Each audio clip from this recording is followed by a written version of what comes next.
We need to get to a position where when I ask that question, 100% of the people in this hall answer, yeah, I can explain the solution to the problem. We are going to explain the solution to the problem this afternoon, and we are going to ask you, gentlemen and ladies, to go away with the task to perform for us to actually build the momentum. Things are happening very quickly now. We live in very interesting times, don't we? All over the world, people are not rioting, but they're protesting. They've had enough, they're fed up, they're tired, and they're angry, and they're frustrated. Now, they go on these marches, and I have a great deal of admiration for their time and their effort. They're doing a good job because they're helping to wake people up. But there's two groups who are not there at those marches. There's Middle England, and Middle Scotland and Middle Wales, of course, who have nice cars, they have nice homes, they've got their mortgages, they've got families, they're busy. So they've not been fully exposed to the problems, and our job is to actually get the message to them. At the moment, they're quite comfortable because they don't see what's coming down. And it's going to be too late when they do wake up unless we get them awake early.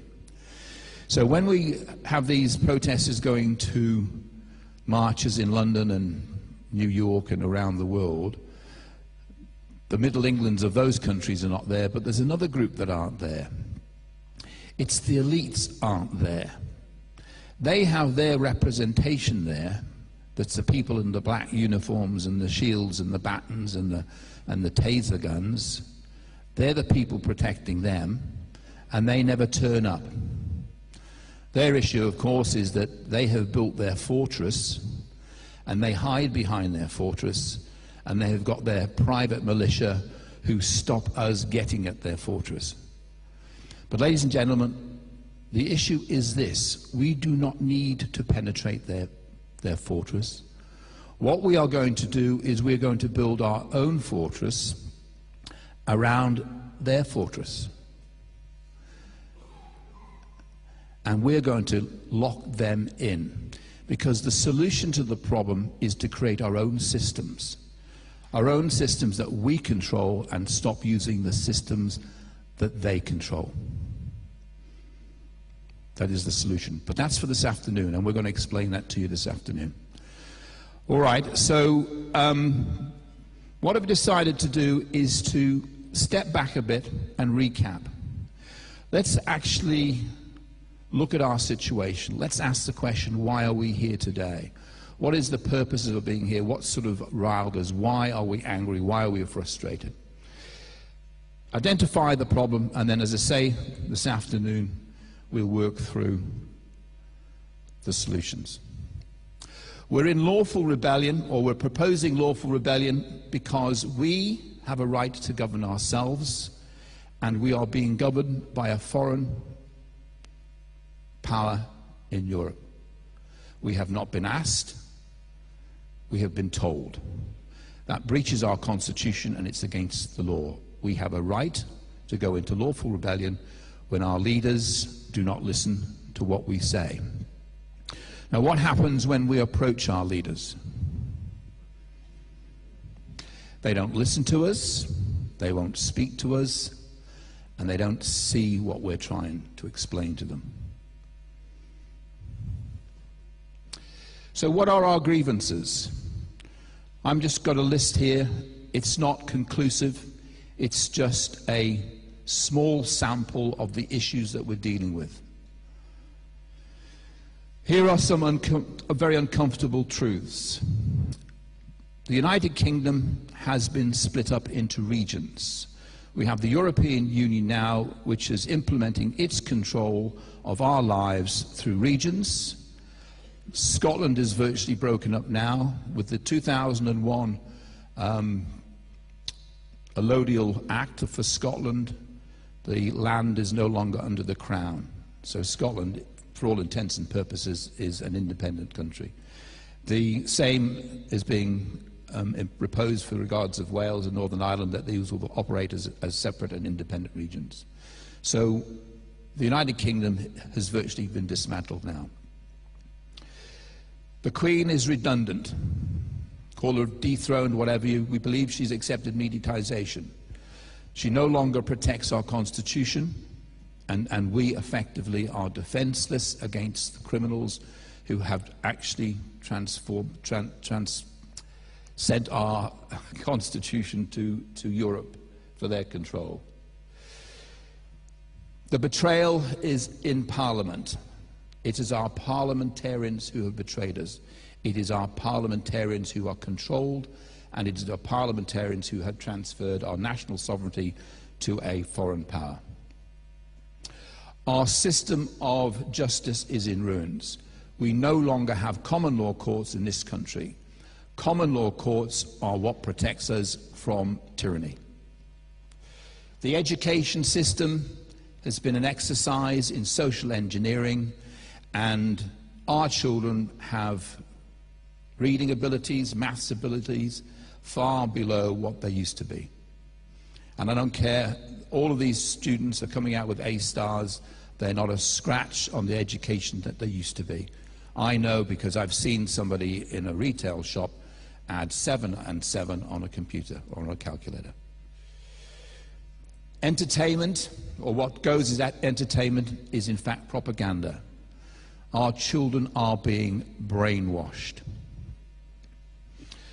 Other examples, our once powerful Navy has been decimated. It's a joke. Our air defense depleted and grounded. Our armed forces fighting terrorists? I don't think so. It's strange, isn't it, that the poppy fields in Afghanistan are booming away. There's been a massive increase in the production of drugs since our supposed NATO powers took control there. And of course we all know with Iraq what the story is. It's about oil, isn't it? The Bank of England forecast more doom and gloom. Gordon Brown said no more boom and bust, right? There was no more boom, I think he meant. It was all going to be doom, gloom and bust. Our political leaders are untrustworthy. Who in this room believes what the politicians say? Not a single hand. That's absolutely disgraceful, that we cannot trust the people who are supposed to be looking after our affairs. They are liars. This man is responsible, with his good friend Bush, for the deaths of over 1 million innocent people. He is a criminal. We will see this man in jail.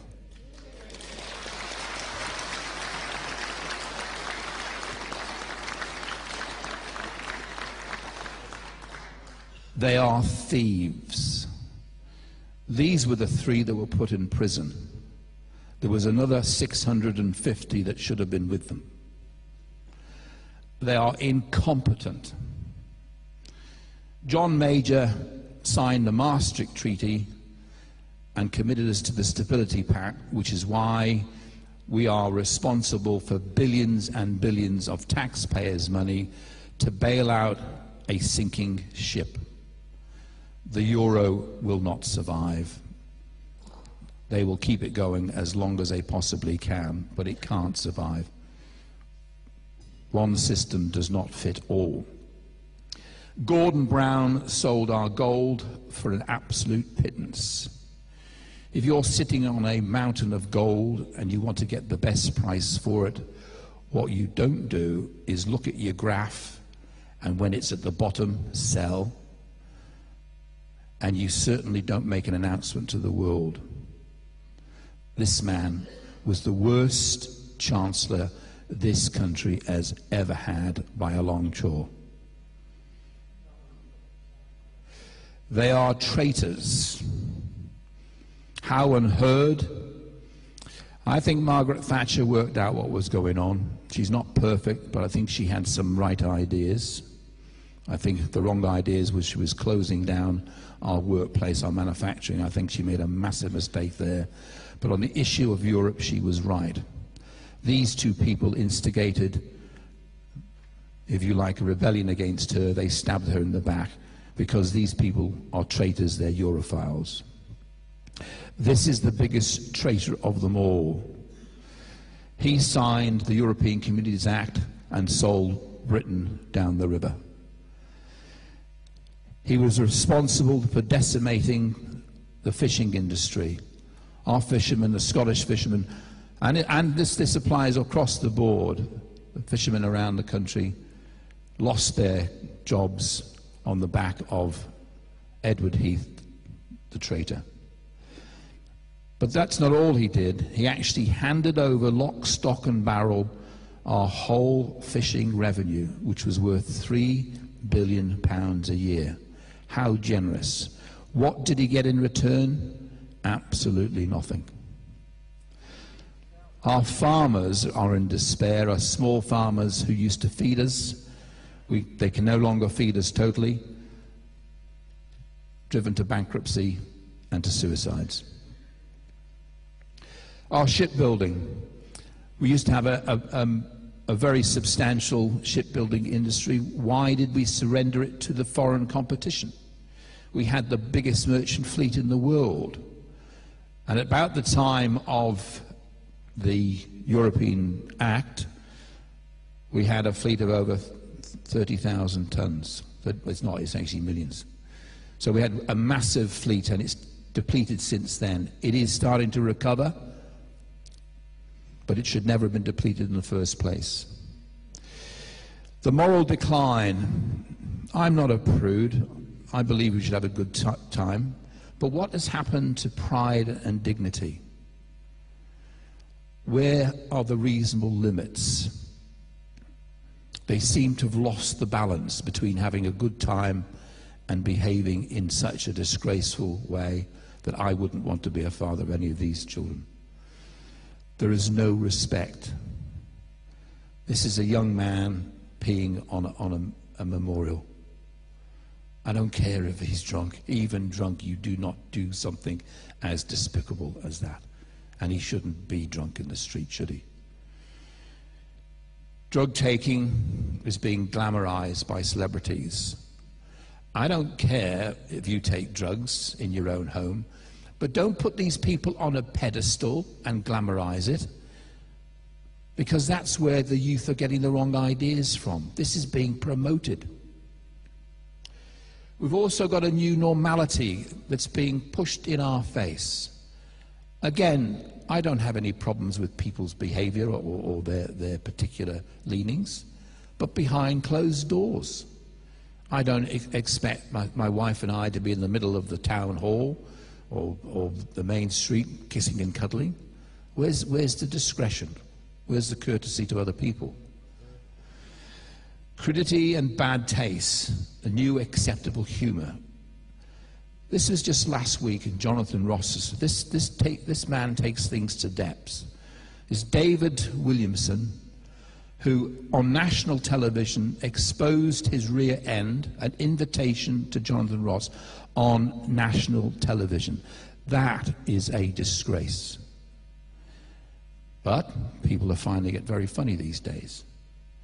And then on the 17th of October in the Daily Mail, I read this. You would not believe it. 50,000 parents are given £100 vouchers to learn how to raise a child in an attempt to halt the moral decline. It's in their faces. They are doing it. What are they talking about? You wouldn't read about it, would you? This is sex education for 5-year-olds. This is what our schools are teaching our children. The decision has been taken away from parents. The state is now dictating how our children will be educated. And the state is deciding that we are going to start teaching our children as young as 5 about masturbation, about orgasms, about erections, about prostitution, about homosexuality and about how their parents are having sex at 5 years of age. What's wrong with Lego? Immigration. England is now one of the most crowded countries in Europe, and probably around the world it's one of the most crowded as well. No government for the last several decades has made any attempt to control immigration. And fundamentally, that's wrong. There's nothing wrong with immigration. There's everything wrong with uncontrolled immigration. Because we are a crowded nation, but also our infrastructure is not right. We don't have sufficient money going into our schools, our hospitals, and our housing. This is bad management. The congestion is out of control. We're not building motorways, we're closing them down. And as I said, if we're going to have a controlled immigration, we would also have a proper policy with regards to the infrastructure. How often have we seen this on our way to work? It's appalling. Chaos. The net result of all this chaos, the overcrowding and the bad management is that we, the long-suffering taxpayer, pay more and get less. Bad management. And then there are these. Not a subject that everyone talks about. I'm a master mariner by profession. That's ship's captain, if those are not familiar with that. My job was to load the ship, calculate the stability, discharge the vessel, and navigate ships from A to B, and also the meteorology. My job was to go onto the bridge, on the wing of the bridge, and look at the clouds and determine what clouds, the altostratus, cirrostratus, lenticular. I can't even remember the names of all of them, but I remember what I've seen. And in all my years on the bridge of a ship, I've never seen anything like that. And they've tested them. And there's barium and there's aluminium in the sky. And the geoengineers in America have come out and they have said that they are spraying the sky. And still they deny it. They are spraying the skies with poison. And I don't care how unbelievable that is a statement of fact. Brian, also, Royal Navy.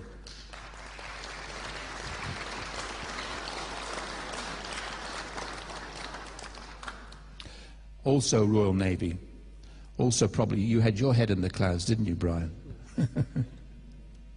Same experience. We look in the sky now and we see something that we've never seen before. Political correctness. These are two of the worst I've seen. When I read this, the phrase singing from the same hymn sheet would offend Christians. I just couldn't believe it. I tracked down the individual that came out with that phrase in a council somewhere. It went all the way to the top of the council. And they got very nervous when I asked the question. I'd like to actually talk to the person who actually came up with this decision, because I think they have got a mental problem. And the person on the phone said, oh, I wouldn't say that. I said, have you read this article? This person has come out and said that they think if you say singing from the same hymn sheet will offend Christians, that is just a nonsense. And I then said, has she been on a common purpose course? And the phone went quiet. I thought, oh, we're on to something here, aren't we? And then it dawned on me. I said, have you been on a common purpose course? And she said, yes. I said, well, there's the problem then. The other one, you are a coconut. It is illegal now to say to somebody, you are a coconut. It's not a racist comment. It's actually referring to someone as a traitor, because it means that you are black on the outside and white on the inside. That's incredible. Tony Blair, you are a coconut. Gordon Brown, you are a coconut.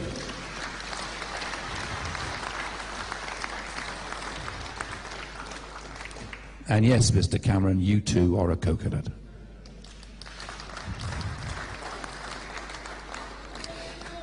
Evening all.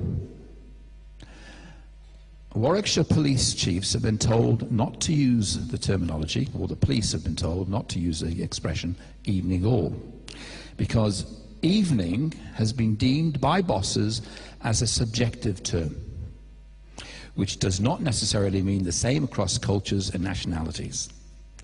Well, I'd like to meet the cultures and the nationalities who are having difficulty with me saying good evening or evening all. They are lunatics, aren't they? What's the bet? They've been on a common purpose course. They're having their brains messed with them.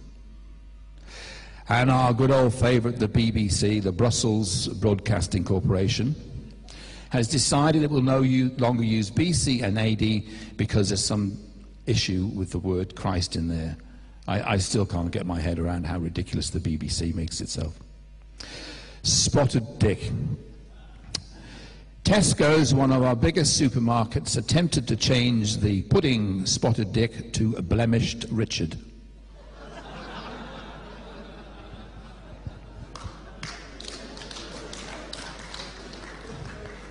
What are these people on? I would like some blemished Richard and custard. Flintshire County Council, they must have meetings about this, renamed the popular dish because canteen staff apparently got tired of the giggles and smutty comments made by diners.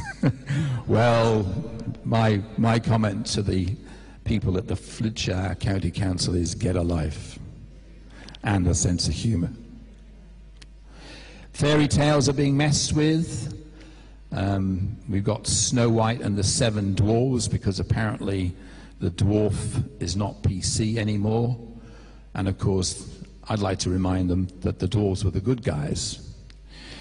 Rapunzel was considered too dark, and Little Red Riding Hood was criticized because Little Red Riding Hood was on her own in the woods. I thought this was supposed to demonstrate to little children why you don't walk on your own in the woods. Titles. This is from the European Union. Mrs. and Miss have been abandoned, as have Madam and Mademoiselle, and Frau and Fräulein, and Signora and Signorita. Also, they've decided that names like sportsman, statesman, fireman, headmasters, headmistresses, layman, and manageress and mayoress are to be banned because they're not gender neutral. You just could not make it up. I know that our friend Harman's got a problem there, but we move on. Anything with the word man in it is to be changed. So manhole now becomes maintenance hole. And man-made will now be artificial or synthetic. And holidays, of course, is another victim. The word Christmas or Easter, and actually yesterday on the television, I've forgotten, the President of the United States of America, they are blank for you. He announced that the troops will be home for the holidays. It used to be home for Christmas, but now he's going to be home for the holidays, okay? Obama, yes, allegedly. I apologize, yeah. The mind doesn't work all the time, right.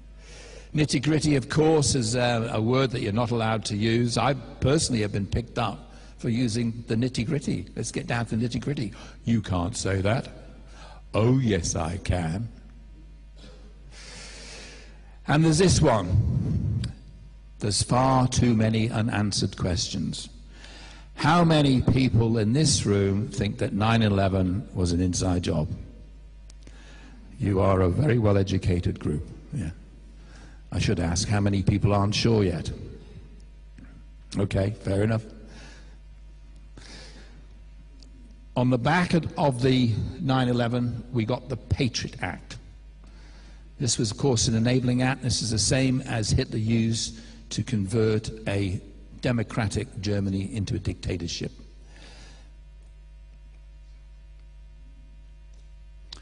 More unanswered questions about 7/7. I'm not going to go into the details now. There's as much as you need on the internet to actually come to your own conclusions. The important thing about this episode was this was used by Tony Blair to get the Civil Contingencies Bill in place. The Civil Contingencies Bill is an enabling act.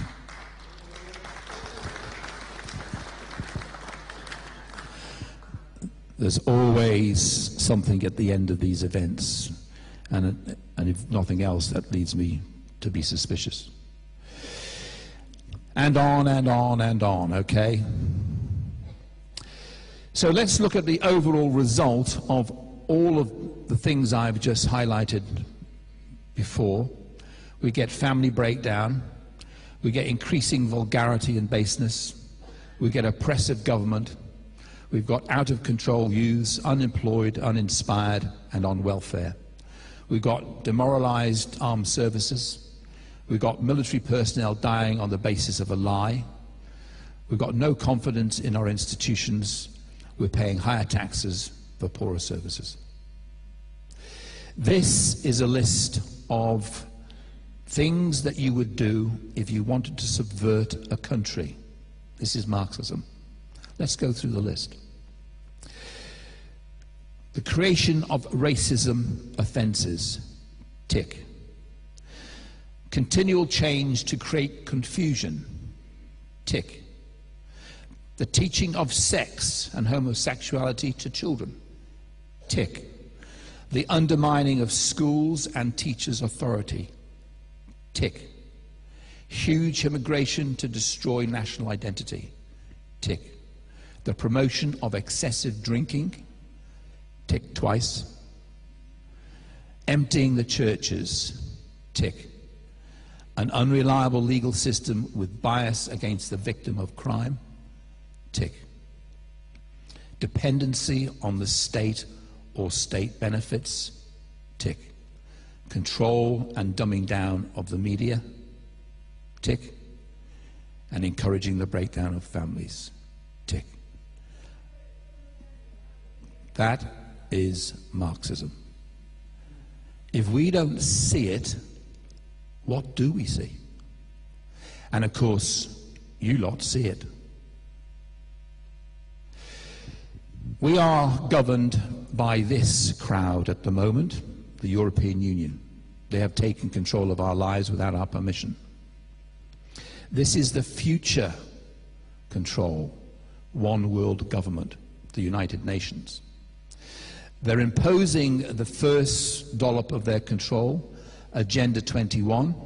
If you're not familiar, then you'll be able to find out on the internet. There's enough there to keep you going for years. Codex Alimentarius, more control, and carbon tax. Now, carbon tax is the one that will be probably here and effective before we realize it. The carbon tax is going to be imposed upon us, and it's going to be enforced. I believe that what's happening is one of the acts of Parliament going through at the moment, the localism bill, has provision to collect taxes directly from us. So watch the localism bill. So for the past several decades, whether it's 20, 30, 50, 70, 100, it doesn't matter. What we know, it's been going on. The political establishment have shown enormous loyalty to their party whilst they've been betraying us. Ladies and gentlemen, this is a global agenda. This document, I've got it, it's a 50-page document here. Global governments 2025 at a critical junction. There's a document, you can actually get it from the internet. They are telling us how they're going to create a one world government and tell us how to run our lives. The United States National Intelligence Council and the European Union's Institute for Security Studies have joined forces to produce this assessment for the long-term prospects for global governance framework. The framework, what happens after the framework? They institute the actual product itself, don't they? Nothing to worry about? One world government? What's wrong with one world government? Peace, harmony, love. The clue is in the word one. It's a dictatorship. It's communism. Or as we probably prefer to identify it, it's corporate fascism. So what's our plan?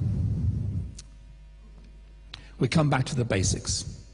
Nobody on this planet has the right or the authority to tell anybody what to do without their consent.